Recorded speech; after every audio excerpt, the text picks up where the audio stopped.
Recent டைம்ஸில் என் video பார்க்குற எல்லாருக்குமே தெரியும் நான் பைரவரை தீவிரமாக கும்பிடுவேன். ஸோ பார்ட் ஆஃப் சாதனாவாக நான் நாய்ங்களுக்கு சாப்பாடு வைப்பேன் அப்படிங்கிறதையும்.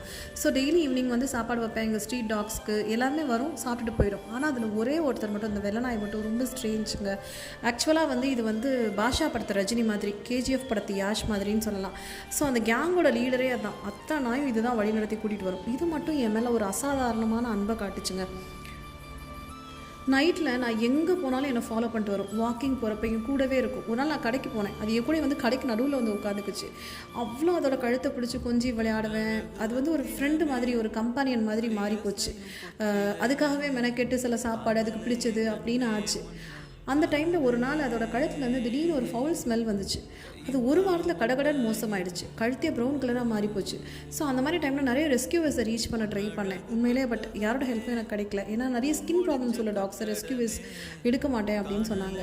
அதுக்கப்புறம் நானே டாக்டர்கிட்ட கேட்டு சில மருந்தெல்லாம் வாங்கி போடுறதுக்குள்ளேயும் அது லேட் ஆகிடுச்சு. ஒரு 4 நாளில் அது கடைசியாக நான் பார்த்தது ஒரு தேர்ஸ்டே நைட்டு. அப்படியே அதுக்கு மருந்து அடிக்கிறேன். ஆனால் அதோட கழுத்தில் பாதி அழுகிடுச்சு. ஒரு 5 டேஸில் இவ்வளோ மோசமாகிடுச்சு. வெறும் பாதி கழுத்தோடு இருந்துச்சு. அதுக்கு ரொம்ப அழகே அந்த கழுத்து தான். ஸோ கடைசியாக பைரவரை வேண்டி திருநீர் போட்டேன். அப்படியே எழுந்திரிச்சு போச்சு. அதான் அதை லாஸ்ட்டு நான் பார்த்தது. அடுத்து பார்த்தீங்கன்னா தேர்ஸ்டே நைட்டு நான் பார்க்குறேன். சரி ஃப்ரைடே சாட்டர்டே ஏதாவது செய்வோம் அப்படின்னு ஃப்ரைடே ஃபுல்லாக தேடுறேன். நாயை கண்டுபிடிக்க முடியல. அப்புறம் சாட்டர்டே நாங்கள் ஏரியாவில் ஒரு பொண்ணுக்கிட்ட கேட்குறப்போ ஒரு சின்ன பொண்ணு தான் சொல்லிச்சு, ஆண்டி நீங்கள் யாரை தேடிட்டு இருக்கீங்க அப்படின்ட்டு. அப்புறம் அதை சொல்லிச்சு, ஆண்டி அந்த நாயை புதைச்சிட்டாங்கன்னு சொல்லி அந்த இடத்துல கூட்டி போய் காமிச்சிச்சு. ஸோ அப்போ தான் தெரியும் அது ஒரு வீட்டில் வளர்க்கப்படுற நாய். அதோட பேர் சைமன். லியோ படத்தில் கடைசியில் விஜய் பேர் தெரிஞ்ச மாதிரி. அதோட நான் ஷேர் பண்ண பாண்டு பயங்கரமான பாண்டுங்க. அது வார்த்தையால் விவரிக்கவே முடியாது. அதுக்கு பிடிச்ச சாப்பாடு நான் பார்த்து அதுக்கு செஞ்சுருக்கேன். அது என் மேலே காட்டின அன்பு அழப்பரியது. எனக்கு தெரியும் அந்த கழுத்து அழுகி போய் அது கடைசி அந்த வியாழக்கிழமை நைட், அது சாகிறதுக்கு முத நாள் வெள்ளிக்கிழமை நைட் இறந்துருக்கும்னு நினைக்கிறேன்.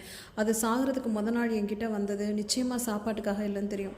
அவ்வளோ முடியாதப்போ கூட, அதே மாதிரி அவ்வளோ முடியாத சூழ்நிலை கூட மற்ற டாக்ஸ் அது மேலே காமிச்ச அன்பு. இது கொஞ்சம் லென்த்தியாக இருக்கலாம்.